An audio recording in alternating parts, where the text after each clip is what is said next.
फिर निचोड़ेंगे सुर्खियों का रस। आप देख रहे हैं समाचार प्लस, आपके साथ मैं हूं स्वप्निल। आप सभी का स्वागत है। कुछ पुरानी पंक्तियों को मैं यहां बदल कर बता रहा हूं। पंक्तियां कुछ ऐसी हैं कि खुद ही में कर द्वंद इतना कि हर तदबीर से पहले आयोग और विरोधी पूछें कि बता तेरी रजा क्या है। अब देखिए, ये उस दल के लिए मैं कह रहा हूं जो कहती है कि मीडिया निष्पक्ष नहीं है, लेकिन सवाल उनसे यही है कि हम आपके होते हुए निष्पक्ष कैसे हो सकते हैं। लेकिन आज सिर्फ उसी निष्पक्षता की खातिर मैं पहले बीजेपी से जुड़ी खबरों को आज कोट करूंगा और उसके बाद कांग्रेस पर आऊंगा। ट्विटर पर काफी तेजी से ट्रेंड कर रहा है राजपूत समाज की नाराजगी जो कि बीजेपी के प्रति देखने को मिल रही है, खासकर गुजरात में, उत्तर प्रदेश में और मध्य प्रदेश के कुछ हिस्सों में। आखिर इसके पीछे क्या है? क्या ये हवा को बदलने वाली कोई लहर हो सकती है? क्योंकि ऐसा दिख तो नहीं रहा है कि बीजेपी से बहुत ज्यादा सीरियस ले रही हो। मेरे साथ अधिराज सिंह नरूका और राहुल अवस्थी हर बार की तरह जुड़ रहे हैं। अधिराज, आपसे शुरुआत कर रहा हूं मैं। राजपूतों की नाराजगी लगातार ट्रेंड में है और इसके पीछे का कारण सभी को पता है, लेकिन क्या ये वैसी हवा है जो किसी अश्वमेघ यज्ञ को रोक पाए, अश्वमेघ यज्ञ के रथ को रोक पाए? देखिए स्वप्निल, ये किसी एक स्टेट के बयान से जोड़कर नहीं देखा जा रहा। राजपूत बीजेपी का कोर वोटर है और उस जमाने से है जब बीजेपी का गठन भी नहीं हुआ था और जनसंघ जो एक विचार था जो कांग्रेस के खिलाफ था, उस विचार के चाहे जो स्वतंत्र पार्टी हो, जनसंघ हो, जनता पार्टी हो, राजपूत हमेशा कांग्रेस के खिलाफ रहा आज़ादी के बाद से और समय समय पर कांग्रेस को करारा जवाब दिया। बीजेपी के साथ लगातार जुड़ा रहा, चाहे उत्तराखंड की बात हो, हिमाचल की, और राजस्थान उसका सबसे बड़ा मजबूत गढ़ रहा। राजस्थान के राजपूतों ने हमेशा चैलेंज किया कांग्रेस को, बीजेपी के साथ रहे। अभी अचानक इस तरीके का समीकरण बना, उसका सबसे बड़ा कारण है एक जिस तरीके से एक गुजरात में पुरुषोत्तम रूपाला जो केंद्रीय मंत्री है, वो एक चुनावी सभा में वहाँ संबोधित करने गए थे। जिस समाज को संबोधित कर रहे थे उसमें जिक्र किया कुछ इतिहास को लेकर कि क्षत्रिय झुक गए थे लेकिन ये समाज नहीं झुका, बेटी रोटी का किया।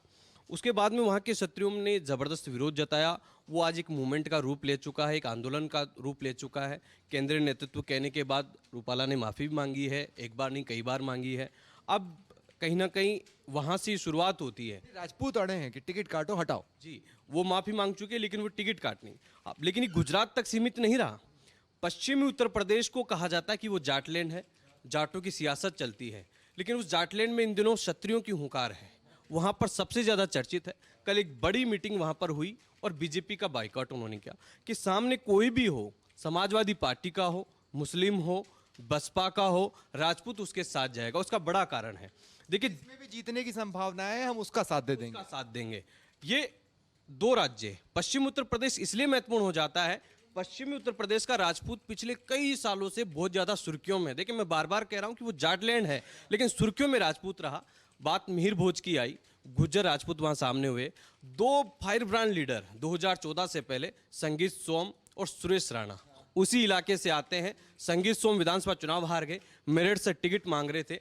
4 से 5 सांसद पश्चिमी उत्तर प्रदेश से राजपूत जीतकर जाते थे। 2014 में बीजेपी ने 14 राजपूत सांसद बनाए, टिकट दिए। अब वहां पर उनको टिकट नहीं दिया गया। भयंकर आक्रोश है, भयंकर नाराजगी है और बीजेपी के जो बड़े नेता थे वो जैन चौधरी को साधने में लगे रहे, उनको साथ भी लिए, लेकिन उन्होंने सोचा नहीं था कि पश्चिमी उत्तर प्रदेश में राजपूत उनके लिए चुनौती हो जाएगा, कि उनको कोर वोटर मान के चलते थे। राजपूत अब ये डिमांड कर रहे हैं कि भाई जितने हमारे नंबर्स हैं एटलीस्ट उतनी टिकट तो दो आप। लेकिन अब सवाल यह है राहुल की रूपाला माफी मांग चुके थे और माफी मांगने के बाद उन्हें दिल्ली बुलाया गया, तो उनकी बॉडी लैंग्वेज थोड़ी वैसी थी कि पता नहीं वहां जाने के बाद क्या होगा। लेकिन जब वो लौटे तो कॉन्फिडेंट थे, उनकी बॉडी लैंग्वेज तुरंत बदल गई। इसका मतलब है कि ऊपर से ग्रीन सिग्नल तो मिला हुआ है। देखिए, राजपूत अगर नाराज होते हैं तो राजपूतों को मनाने का काम कौन करेगा? राजपूत नेता करेंगे। वो राजपूत नेता किसके पास हैं?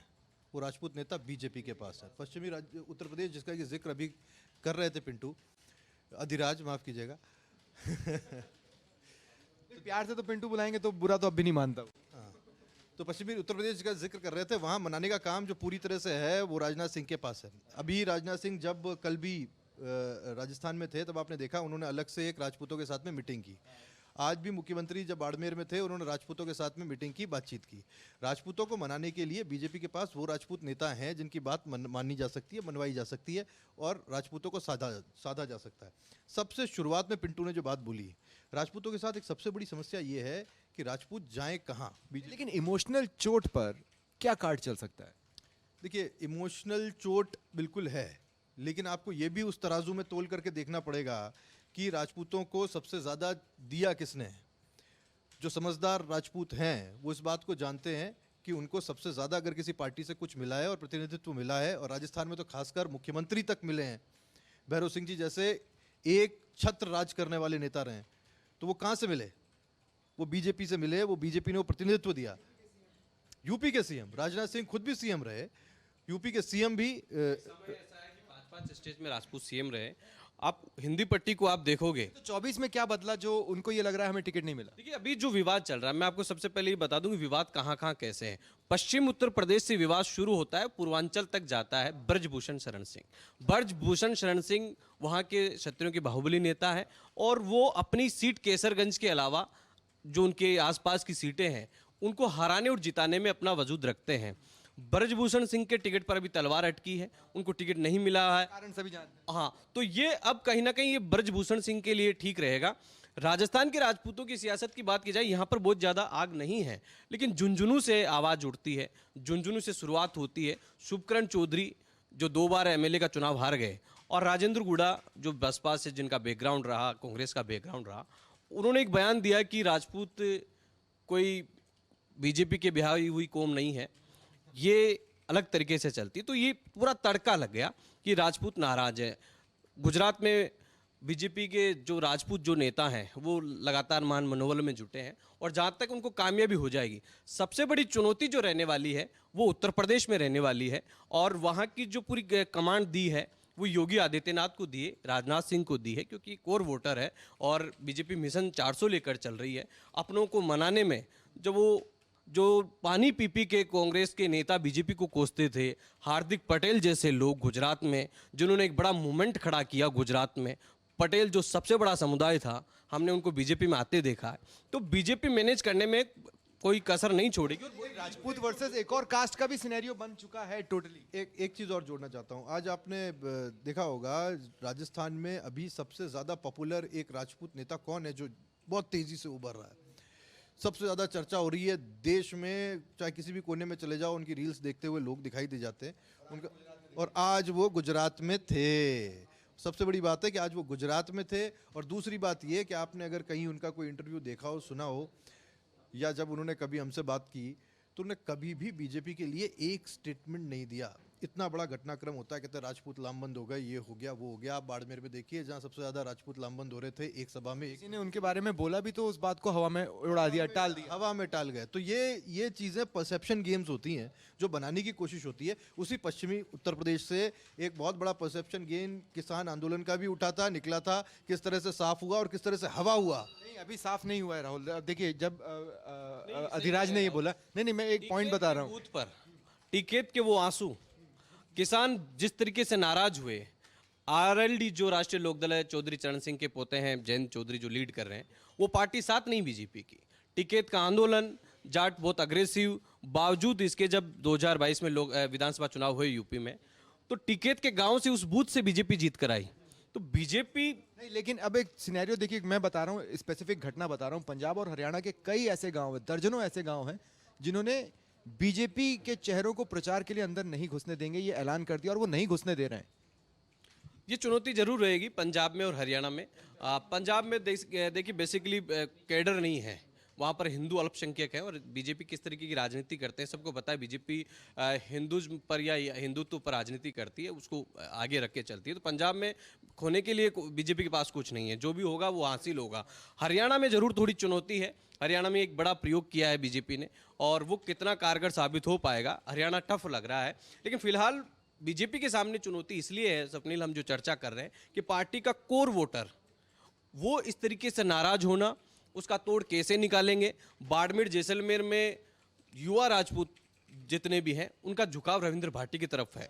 रविंद्र भाटी की तरफ अगर वो राजपूत जाते हैं पार्टी का कोर वोटर, तो ऐसी स्थिति में वहां पर बीजेपी को नुकसान होगा। अब वहां पर लगातार दौरे होंगे, राजनाथ सिंह खुद आएंगे, योगी आदित्यनाथ आएंगे, राजेंद्र राठौड़ जाएंगे, दिया कुमारी जाएंगी, ये तमाम जो क्षत्रिय नेता हैं उनको बाड़मेर जैसलमेर भेजा जाएगा। वहां पर राजपूतों को समझाने की कोशिश की जाएगी, मनाने की कोशिश की जाएगी। गुजरात में प्रयास चल रहा है, यूपी में प्रयास चल रहा है, फर्स्ट फेज का इलेक्शन आने वाला है। लेकिन अगर हारे भी तो दूसरा निर्दलीय तो समर्थन देने को तैयार ही बैठा है। बिल्कुल दूसरा निर्दलीय समर्थन देने के लिए तैयार बैठा हूँ। देखिए मैं एक चीज़ कहना चाहता हूँ जो अभी पिंटू कह रहे थे उससे आगे बढ़ते हुए, कि एक ज़माना था, ज़माना क्या था, अभी पिछले विधानसभा चुनाव को याद कीजिए 2018 के, वहाँ एक वेव चली और उसी बाड़मेर में जाकर जब मैं लोगों के बीच में था एक नारा बड़ा पॉपुलर हुआ और बहुत दुनिया भर में छाया, और वो राजपूतों के बीच से ही आया था कि फलां जी तुमसे बैर नहीं और फलां जी तुम्हारी खैर नहीं, है ना। हाँ, अलग अलग नाम जोड़ करके आप चला दीजिए, पर उसमें सबसे पहली लाइन है वो महत्वपूर्ण है कि फलां जी तुमसे बैर नहीं, मोदी तुझसे बैर नहीं। यानी आज देश का चुनाव है, लोकसभा का चुनाव है, राजपूत इस बात को समझता है, जानता है, और राजपूत वो कौम है जो अपने आप को समर्पित रूप से भारत के लिए देने वाली कौम है और उस राष्ट्रवाद के साथ चलने वाली कौम है। वो अपने आप को मोदी से जोड़कर उस राष्ट्रवाद का प्रदर्शन समझती है। अब समझिए ये बड़ा इमोशनल इशू है उस पूरी की पूरी जाति के लिए। पिंटू अधिराज इसको ज़्यादा अच्छी तरह से समझा पाएंगे, उनकी कम्युनिटी के अंदर क्या ऐसी भावनाएं हैं या नहीं है। कि 2000 ये जो इलेक्शन चल रहा है कितना बड़ा चुनाव है और एक पार्टी का कोर वोटर नाराज है बड़े स्टेट्स में, लेकिन विपक्ष कहाँ है? क्या विपक्ष किस तरीके से इसको हवा दे रहा है? क्या विपक्ष की तरफ राजपूतों का झुकाव हो रहा है? ठीक है, नाराज है, लेकिन क्या राजपूत उनकी तरफ जा रहा है? उसके लिए विपक्ष क्या एफर्ट्स लगा रहा है? विपक्ष की भूमिका शून्य है। विपक्ष कुछ कर नहीं पा रहा है कि अगर कोई पार्टी सेंधमारी की बात होती है ना, लगातार बीजेपी सेंधमारी कर रही है। इसीलिए जब मैंने किसान वाला पॉइंट उठाया पंजाब हरियाणा का, मैं उसमें ये जोड़ना भूल गया कि भाई ये आपका एक वादा है जो एमएसपी पर कानून वाला, आप उसको अब भी कैच करने की स्थिति में नहीं है। क्या उन गाँव को अपनी तरफ नहीं मिलाया जा सकता? एक रणनीतिक स्तर पर कांग्रेस से चूक तो हो रही है, लेकिन एक और घटना जो आज मैं बताना चाहता हूँ वो ज्योति मिर्धा से जुड़ी हुई है। ज्योति मिर्धा का ये कहना है कि उनकी डिग्री पर कई बार सवाल उठे तो उन्होंने अपनी डिग्री उठाई और पत्रकारों के बीच में रख दी कि भैया ये यूनिवर्सिटी का, ये कॉलेज का नाम है, आप जाके चेक कर लो। लेकिन जो मेरी डिग्री पर सवाल उठा रहे हैं उनके बारे में मुझे बड़ी इंटरेस्टिंग बात पता चली है। ये ज्योति मिर्धा कह रही है, मैं नहीं कह रहा हूँ, कि जैसे मुन्ना भाई एमबीबीएस होता है ना, वैसे ही एक है हन्नू भाई एलएलबी। हन्नू भाई समझ गए? देखिए एक बड़ी चीज़ है, मैं कल परसों से ज्योति मिर्धा को देख रहा हूँ, उनके व्यवहार में और उनकी आक्रामक उनकी छवि में, उनके अपने आप को एक्सप्रेस करने में बड़ा परिवर्तन आया। वो 3 दिन से इतनी ज़्यादा एग्रेसिव हुई हैं, उनकी अप्रोच एग्रेसिव हुई है। शायद वो उस प्लेग्राउंड में जाकर के बीजेपी के मिट्टी में आप कोई भी पौधा उगाइए वो भी जाएगा। अब वो हनु भाई जिनको आप कह रहे हैं, वो हनु भाई के मैदान में जाके खेलना चाहती हैं। सबसे बड़ी चीज़ आप देखिएगा, कल का भी एक बहुत बड़ा बयान था कि मुंडवा लूंगी, वो अपनी दाढ़ी मूछे मंडवा लें, हैं। बहुत बड़ी बात थी एक महिला के लिए कहना। मैंने तो इससे पहले सुषमा स्वराज को कहते और सुना था, वो ऐसा कह रही हैं। वो चाहती हैं कि एक जिस तरह से एक छवि का निर्माण हनुमान बेनीवाल का उस पूरे इलाके में हो गया है, एक एग्रेसिव व्यक्ति जो समाज के लिए लड़ सकता है या फिर अपनी बात से पीछे नहीं हटेगा, ज्योति मिर्धा चाहती हैं खुद को भी अब उसी तरीके से स्थापित। क्योंकि देखिए अगर हीरे को हीरा काटता है तो एग्रेशन को एग्रेशन ही काटेगा। देखिए नागौर की आप बात कर रहे हो, नागौर की अगर इस पूरे राजस्थान की आप देखोगे तो सबसे खांटी पॉलिटिक्स नागौर की होती है। जिस भूमिका में राजस्थान को देखा जाता है, क्योंकि पंचायती राज नागौर से आया और नागौर की राजनीति शुरू से अलग से रही, नाथुराम मिर्धा से लेकर अब तक। वहाँ चैलेंज और डेवलपमेंट पर पॉलिटिक्स नहीं होती है नागौर में। नागौर में हनुमान बेनीवाल इतने बड़े नेता बने, लेकिन हमेशा सुर्खियों में आए तो अपने बयानों से। जिस तरीके के वो भाषा का प्रयोग करते हैं वसुंधरा राज्य पे, अशोक गहलोत पे, एक समय ऐसा आया कि वो सुबह से लेकर शाम तक किस तरीके के बयान वसुंधरा राज्य पे दिए और किस तरीके के सीएम अशोक गहलोत पर दिए, मौजूदा जब वो सीएम रहे। उन लोगों ने गंभीरता से लेना छोड़ दिया, क्योंकि वहाँ की स्टाइल है। नागौर की जो पॉपुलेशन है, नागौर के जो लोग हैं, वो ऐसी स्टाइल्स को पसंद करते हैं। रिचपाल मिर्धा किस तरीके के नेता हैं, वो किस तरीके के बयान करते हैं। अभी तो एक और मिर्धा काफी सुर्खियों में है, अब जो कांग्रेस की तरफ से बीजेपी को लपेट रहे हैं। एक जैसे बोला कि अब वो सुबह शाम तक कमेंट करते थे, लेकिन उन दोनों के ही साथ जाकर के वो कभी ना कभी बैठ गए, है ना। बीजेपी को भी गाली दी, बीजेपी के साथ मिले, कांग्रेस को गाली दी, कांग्रेस के साथ जाके बैठ गए। उनको जब अवसर मिला जहाँ बैठ गए, और उस इलाके के जाटों ने उसको नेगेटिव लिया भी नहीं। समझ रहे हैं आप कि ठीक है यहाँ बैठ गए वहाँ बैठ गए, हनुमान बेनीवाल की स्टाइल ऑफ वर्किंग है, ऐसे ही करते हैं।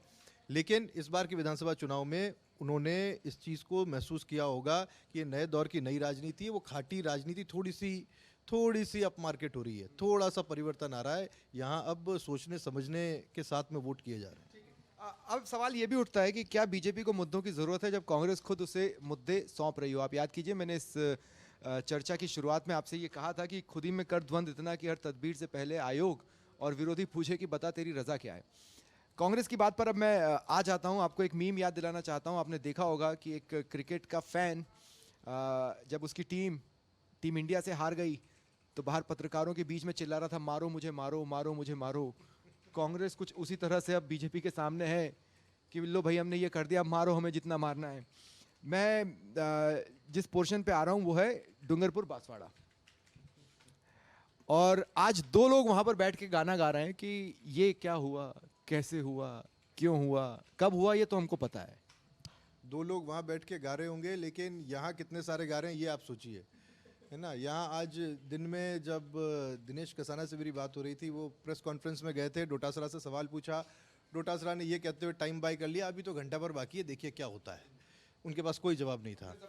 और उसके बाद में क्या हुआ, और अभी अभी खबर आ रही है जब हम लोग बात कर रहे हैं कि जो कपूरी सिंह हैं जो चुनाव लड़ रहे थे बागीदौरा से, उनको भी निष्कासित कर दिया गया। लेकिन अब निष्कासन का मतलब क्या, अब पछताए क्या वो, जब चिड़िया चुग गई खेत, सिंबल उनके पास है, चुनाव लड़ेंगे, रहेगा, लोगों के बीच वो हाथ के निशान के साथ ही जाएंगे। मेरी उनसे बात हुई, उन्होंने सीना ठोक करके कहा मैं कांग्रेस का कार्यकर्ता हूँ, सिंबल मेरे पास है, मैंने तैयारी की है, मैंने खर्चा किया है, मेरे पास कोई फ़ोन नहीं आया, मैं तो अपने घर पर था, मेरा परिवार बहुत बड़ा है, मेरी एक नहीं दो बीवियाँ हैं, मैं सब लोगों के साथ में बड़े हंसी खुशी रह रहा था, किसी का फ़ोन नहीं आया मेरे पास। जब मैं सुबह उठा और उसके बाद से मैं प्रचार में हूँ, 15-20 लोग अभी भी मेरे साथ हैं। उन्होंने तो ये हालांकि ये मैं भी जानता हूँ, आप भी जानते हैं, सुबह से हम भी उनसे संपर्क करने की कोशिश कर रहे थे, उनका फ़ोन ही 4 बजे के बाद में ऑन हुआ, तब जाकर के उनसे संपर्क हो पाया। कुल मिलाकर के उन लोगों ने पहले ही फैसला कर लिया था कि हम बीएपी के साथ में नहीं जाएंगे। उनका ये कहना ये बड़ी चीज़ थी जो मुझे ऐसा लगा कि उन लोगों के ज़रूर ये इमोशन में है कि साहब 3 महीने पुरानी पार्टी है, आपने एक तरीके से उनके सामने सरेंडर कर दिया। अब इलाके में उसका वजूद सच में बाप की तरह हो जाएगा आपके लिए। आप अपना फ्यूचर बिगाड़ रहे हैं। देखिए, डूंगरपुर बांसवाड़ा की बात की जाए, लेकिन उससे पहले मैं आऊँगा कांग्रेस की लीडरशिप पर। कांग्रेस की लीडरशिप, देश की सबसे पुरानी पार्टी, इतनी बड़ी पार्टी, कितना बड़ा कन्फ्यूजन। देखिए, एक तरफ बीजेपी मिशन 25 लेके चल रही है, लेकिन कांग्रेस मिशन 25 नहीं है। कांग्रेस का मिशन है कि बीजेपी के मिशन 25 में बाधा डाली जाए, 1, 2, 3, 4 सीट तोड़ी जाए। पहली सबसे बड़ी कमजोरी है। और आप सोचिए कितनी बड़ी लीडरशिप है, किस तरीके के डिसीजंस हुए, कितने टिकट दिए गए, कितने टिकट चेंज हुए, कितने लोगों ने टिकट के लिए मना कर दिया कि मैंने मांगा ही नहीं, उनसे संपर्क नहीं हो रहा है, कैंडिडेट को टिकट दे दिया गया। डूंगरपुर बांसवाड़ा में आप देखिए, इतनी बड़ी पार्टी, राष्ट्रीय पार्टी, और कल की जो पार्टी, मुश्किल से 2 साल पहले 3 साल पहले जो पार्टी बनी, वो उस पार्टी से गठबंधन की बात चल रही है, और उस पार्टी ने अपने कैंडिडेट घोषित कर दिए, डूंगरपुर बांसवाड़ा में कर दिए, उदयपुर में कर दिए, चित्तौड़गढ़ में कर दिए। और राष्ट्रीय पार्टी ये उम्मीद लगाए बैठी कि हम गठबंधन करेंगे। अरे भाई, वो अपने कैंडिडेट उतार चुके हैं, बिना गठबंधन के डूंगरपुर बांसवाड़ा में कैंडिडेट उतारा जा चुका है। फिर कंफ्यूजन ये रहा कि हम कैंडिडेट उतारेंगे नहीं उतारेंगे। नॉमिनेशन के लास्ट डे वो सोचते हैं कि अब कैंडिडेट उतारेंगे, कैंडिडेट उतारा जाता है, अर्जुन बामुनिया को दिया जाता है, फिर उसके बाद में डामोर को दिया जाता है, और कैंडिडेट उतारने के बाद, नॉमिनेशन होने के बाद वो कहते हैं कि नहीं हम समर्थन देंगे, और कैंडिडेट गायब है। आप सोचिए कि किस लेवल, किस तरीके की कांग्रेस के साथ वहां वजूद हो रहा है। तो महेंद्रजीत सिंह मालवीय ने चुनाव से पहले एक बड़ा झटका कांग्रेस को दिया। कांग्रेस के आलाकमान जो डोटासरा, महेंद्रजीत सिंह मालवीय खाली हो गए वहां पर, आप खाली हो गए वहां पर। जी, पहला झटका दिया। और कांग्रेस की चुनाव से पहले किस लेवल की थू हुई है ये सब लोगों के सामने है। तो कांग्रेस को एक आत्ममंथन करने की जरूरत है कि एक छोटी सी पार्टी के सामने आप किस तरीके का, आप उसके सामने सरेंडर कर रहे हो, झुक रहे हो। वो बहुत पहले अपने टिकट घोषित कर देते हैं, आप फिर उसके पीछे पीछे जा रहे हो। कितना कंफ्यूजन है, कैसे आप। लेकिन मैं उन लोगों की शिकायत दूर कर दूं जो ये कहते हैं कि कांग्रेस आगे का नहीं सोचती, सचिन पायलट थोड़ा आगे का सोचते हैं। और मैं बताता हूं कैसे। राहुल, ध्यान से सुनना। सचिन पायलट अमरा राम के लिए वोट मांग रहे थे, और वहां पर वीरेंद्र सिंह आए हुए थे जो कि दाता रामगढ़ से विधायक हैं। तो सचिन पायलट ने ये बताया कि देखिए, दाता रामगढ़ के विधायक वीरेंद्र भी वोट मांगने आए, आप सोचो कि क्या सोचकर हम ये चुनाव लड़ रहे हैं। फिर पहले तो सचिन पायलट खुद हंसते हैं, और उसके बाद फिर वो अमरा राम को कहते हैं कि अमरा राम जी, अब आप दाता रामगढ़ मत जाना, अब आप सीकर पे कॉन्सेंट्रेट करो। कहने ये नहीं, ये कुछ कुछ गठबंधन वैसा ही है कि ये प्यार नहीं है, खेल प्रिय।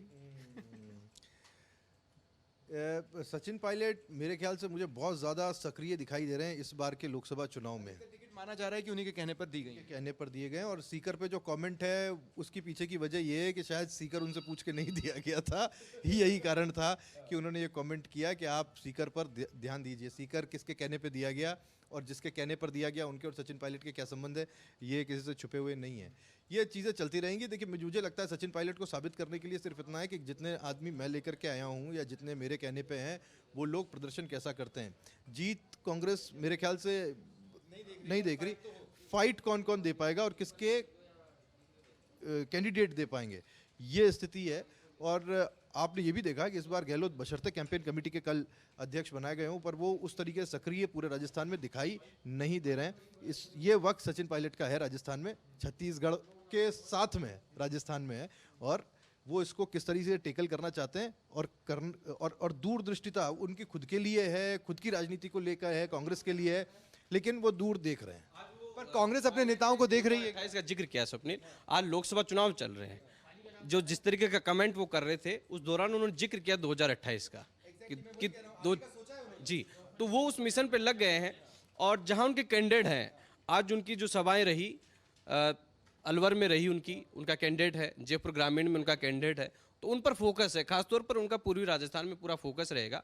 कुछ सीटें हैं जहां पर वो अपना दम लगाएंगे, जहां कैंडिडेट के मना करने पर भी उनको। इसीलिए मैंने कहा कि जब आप ये कह रहे हो कि अमराराम जी अब आप दातारामगढ़ मत देखना, इसमें कहीं ना कहीं 2028 का विधानसभा चुनाव है और हमें ये मानकर चलना चाहिए कि अगर सब कुछ ठीक रहा तो शायद वीरेंद्र सिंह ही वहां पर कांग्रेस की तरफ से एक्टिव रहेंगे। उस एक सीट पर कांग्रेस की एक दूरदर्शी सोच वाया सचिन पायलट नजर आती है।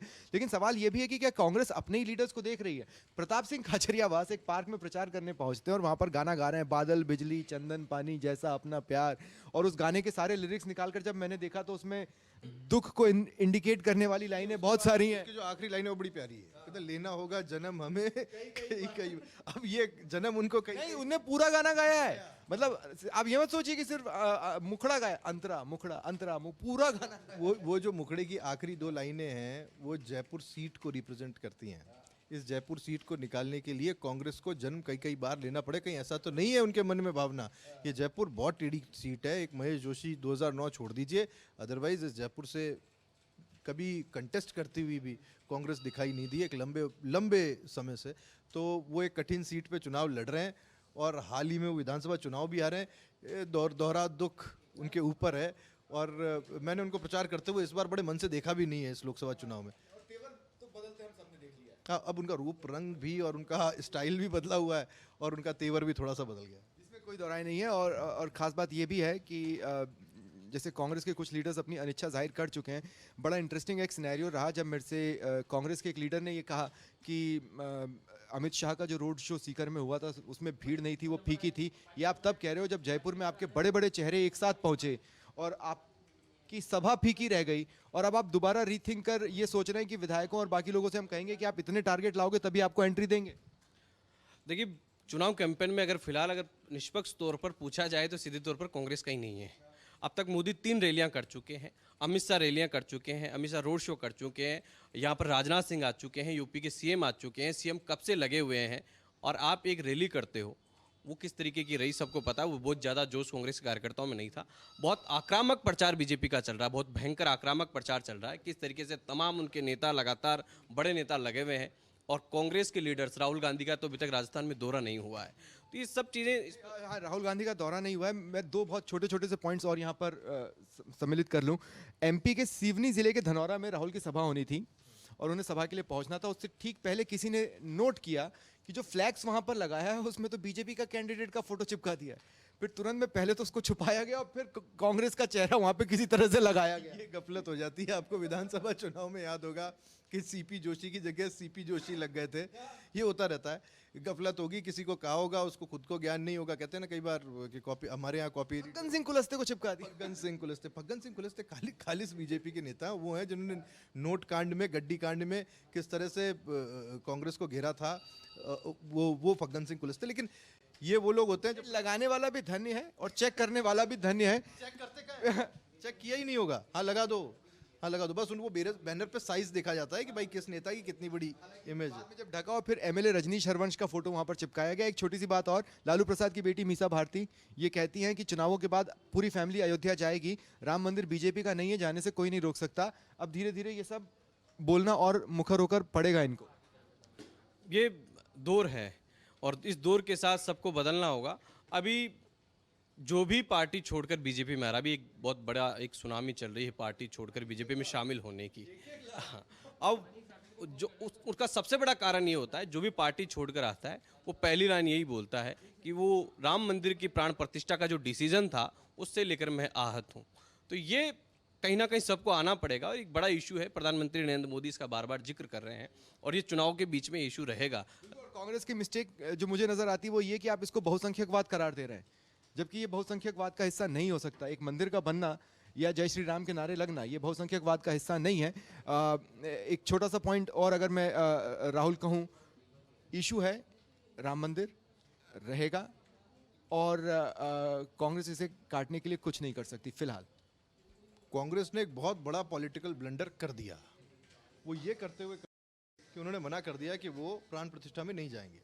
अगर कांग्रेस का कोई भी बड़ा लीडर प्राण प्रतिष्ठा में जाकर किसी भी पंक्ति में खड़ा होकर राम जी के हाथ जोड़ करके खड़ा हो जाए, जो उनके मन की भावना होती है उसको व्यक्त करते हुए, और ये कहता है कि साहब राम जी का सम्मान हमारे लिए बड़ा है, उसके साथ कोई कॉम्प्रोमाइज़ नहीं हो सकता, इसलिए हम यहाँ हैं और इसीलिए हमने खून का घूंट पिया है। लेकिन ये हमारी जो बेइज्जती हुई है, एक लाख कार्यकर्ताओं को जो कांग्रेस से आ रहे हैं आप ज्वाइन करवा रहे हो, उनको रखोगे कहाँ, उनका करोगे क्या?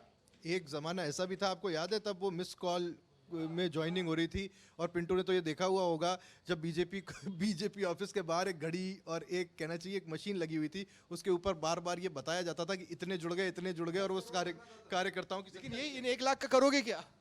हाँ, ये बड़ी बात है कि कार्यकर्ताओं से ज़्यादा आम आवाम में चर्चा है। दो चीज़ों की बहुत ज़्यादा चर्चा है बीजेपी के लिए, मिशन 400 लेकर चल रही है, लेकिन आम आवाम में सबसे ज़्यादा जो चर्चित दो चीज़ें हैं जहाँ जनता के बीच हम सब लोग रहते हैं, एक वो वॉशिंग मशीन और दूसरा ये है कि जिस तरीके से लोगों को ज्वाइन करवा रहे हैं कि कांग्रेस युक्त बीजेपी हो रही है। ये दो चीज़ें बहुत आम चर्चा में है, लेकिन विपक्ष कांग्रेस किस तरीके से इसको भुनाती है नहीं भुनाती है। कांग्रेस ने कोशिश भी की, जो अपना एडवर्टीजमेंट है विज्ञापन, उसमें एक वॉशिंग मशीन का वो जिक्र करती है। आम आवाम में इस बात की चर्चा है, लेकिन अमित शाह ने अपने कार्यकर्ताओं को कहा होगा और कहा था बाड़मेर जब वो आए थे कि आप लोगों की जगह कोई नहीं ले सकता। इस बात का उनको भी एहसास है और हर चीज़ का वो फीडबैक लेते हैं, लेकिन इस बार इनकी रणनीति का हिस्सा था मोरल रूप से विपक्ष को तोड़ना, मनोबल उनका कमजोर करना, कार्यकर्ताओं को कमजोर करना। ये एक रणनीति का हिस्सा था बीजेपी का। जब इनकी बहुत बड़ी दिल्ली में जो मीटिंग हुई थी राष्ट्रीय स्तर की, उस बार हड़बड़ाहट आ जाए ताकि आगे की जंग थोड़ी आसान हो जाए। दुश्मनों के जितने भी सैनिक आप अपने साथ मिला सको, ये तो पुरानी रणनीति रही है और ये इसमें कोई रॉकेट साइंस नहीं है। जितने मिला लोगे, जितने आपके साथ आ जाएंगे, आपकी ताकत उतनी बढ़ जाएगी बिना लड़े। और सबसे बड़ी बात है कि ये जयचंद नहीं होते। चलिए, बहुत बहुत शुक्रिया हमारे साथ जुड़ने के लिए। यह था आज के सुर्खियों से आगे। नमस्कार।